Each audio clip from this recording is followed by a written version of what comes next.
I'm Rachel, 29, staring at the bank statement that shows my inheritance account drained to zero. Across from me, Linda, my mother-in-law, pushes my late father's company badge toward my sister-in-law with a smug smile. The company needs a proper leader, she says, her words cutting like glass. But Linda doesn't know about the secret account my father left me. I should have seen this coming. The signs were there from the moment I married Michael 5 years ago.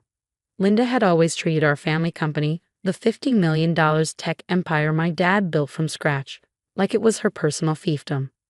Rachel, darling, Linda's voice drips with condescension. Your father was a visionary, but his judgment wasn't what it used to be. Putting you in charge of the company's finances, you can't even manage your own budget. I dig my nails into the armrest, willing myself to stay calm. Across the sleek mahogany table, Jessica, my sister-in-law, sits preening in a tailored power suit that screams CEO. The same Jessica who ran her boutique into bankruptcy just last year. The board agrees. Linda continues, sliding a legal document across the table. Your father's succession plan was flawed. Thankfully, we've corrected it. My mind races. This started the moment Dad's casket hit the ground. The closed-door board meeting I wasn't invited to. The routine audit that locked me out of the system. And now this. This is illegal, I say, forcing steel into my voice. Dad left me controlling interest in the company. I have the paperwork. Had the paperwork, Jessica interrupts, her smirk razor sharp. Funny how things disappeared during office renovations, isn't it? The renovations. Last weekend, while I was at Dad's lake house sorting through his belongings, Linda insisted on modernizing the executive floor. A convenient excuse to box up my office after the flood from a conveniently broken water cooler. Don't be dramatic, Linda says, patting my hand like I'm a child.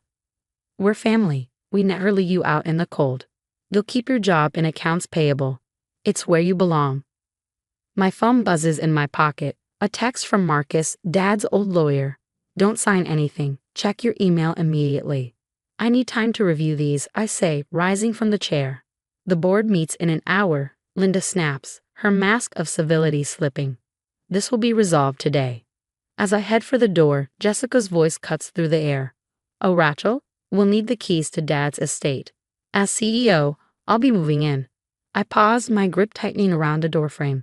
Dad's voice echoes in my mind. Remember the chess player who always won. Sometimes you lose a few pieces to win the game. What Linda and Jessica don't know is that Dad didn't just teach me accounting, he taught me how to think 3 moves ahead. I step into the elevator, my fingers curling around the small silver key Dad slipped me just before he died. The safety deposit box, he had whispered. First National Bank, box 2317. When the time comes, you'll know what to do. The time has come. The safety deposit box at First National Bank feels heavier than it should in my hands. My fingers tremble slightly as I insert Dad's key, his voice echoing in my mind. In business, Rachel, always have a backup plan for your backup plan. Inside, I find a sealed envelope, a USB drive, and a small leather notebook. But what freezes me in place is a handwritten letter, dated 3 days before Dad passed. Asterisk, asterisk, my dearest Rachel. If you're reading this, Linda has made her move. She never forgave me for naming you my successor instead of Jessica. The $2 million she stole, that was bait. The real inheritance is in the Cayman Islands account, details in the encrypted files on this drive. But more importantly, check the security footage from my home office for the past month. Linda and Jessica have been having some interesting midnight meetings. Love, Dad, asterisk, asterisk. My phone buzzes again, another text from Marcus. Linda called an emergency board meeting for 3 p.m. Also, your husband's been asking questions about the company's offshore accounts. Michael, my stomach twists. How deep does this betrayal run?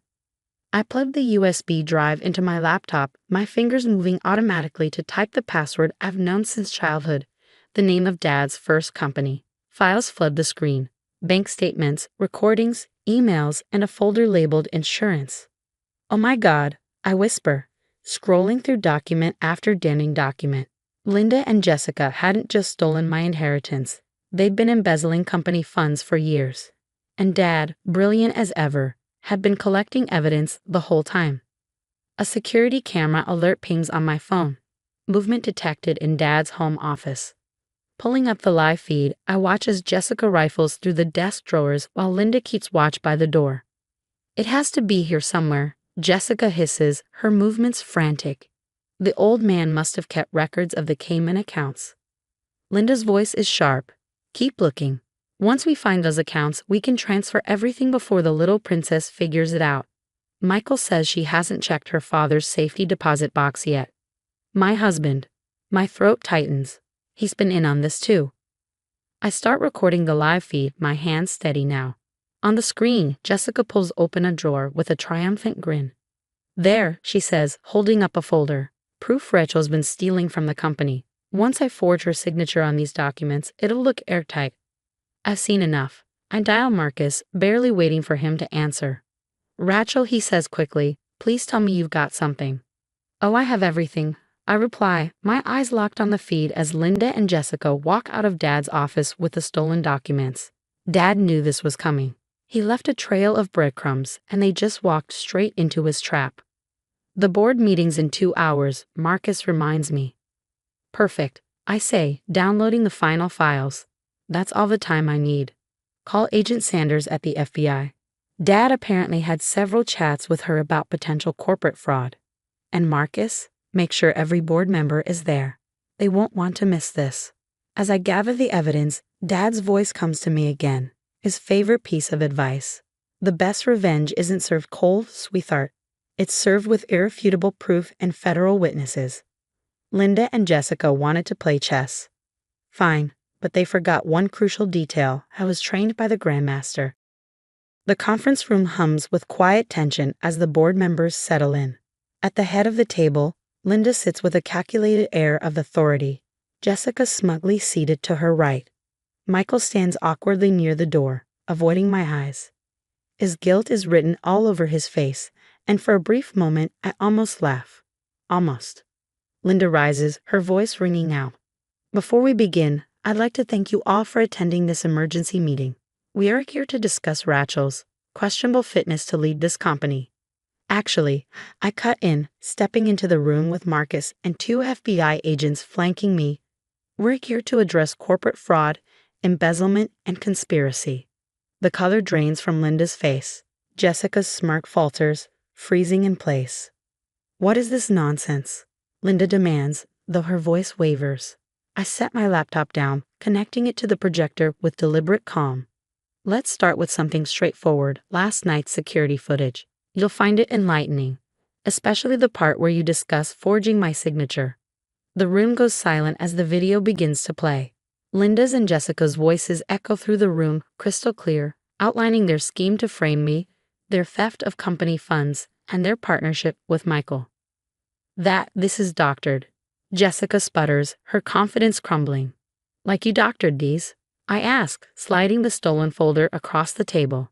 You might recognize these documents from my father's office, the ones you plan to use to frame me. By the way, Dad installed cameras everywhere after catching you trying to hack his computer last year. Linda stands abruptly, her face flushed with anger. This is preposterous. I am the acting CEO. Actually, Marcus interjects smoothly, you're not. The board vote last week is invalid because you failed to notify all shareholders, specifically the majority shareholder. I pull another document from my briefcase, my voice steady. You see, Linda, that $2 million you stole. Dad knew you'd try something like this. It was bait. Meanwhile, he quietly transferred controlling interest to an offshore holding company, one that I've owned since my 25th birthday. The FBI agent steps forward, her voice firm. Mrs. Walker, Miss Walker, we have a warrant to seize all company computers and financial records. We also have evidence of wire fraud across state lines. Linda stares at me, her power slipping through her fingers. Michael, she whispers desperately, tell them. But Michael doesn't move. He just stands there, caught in a spotlight of his own betrayal. Rachel, I can explain, he starts, his voice thin. Save it for your lawyer. I cut him off coldly. Oh, and Michael, consider this notice. I'll be filing for divorce. The next hour is a blur. FBI agents swarm the building, confiscating files and computers. Handcuffs click as Linda and Jessica are escorted out. their protests growing weaker with every step. Jessica's expensive suit looks far less impressive as she's led away, and Linda's once commanding presence dissolves into frantic pleas. Later, I sit in Dad's old office, my office now. The leather notebook he left me lies open on the desk. On the final page, his handwriting is firm and deliberate. Remember, sweetheart, success isn't just about making money. It's about seeing the whole board and having the courage to make the hard moves when it counts. I look out over the city skyline, thinking of everything Dad taught me. Linda and Jessica thought they were playing chess, but they never understood the most important rule. Before you go after the king, make sure you've accounted for all the pieces. The company is safe now.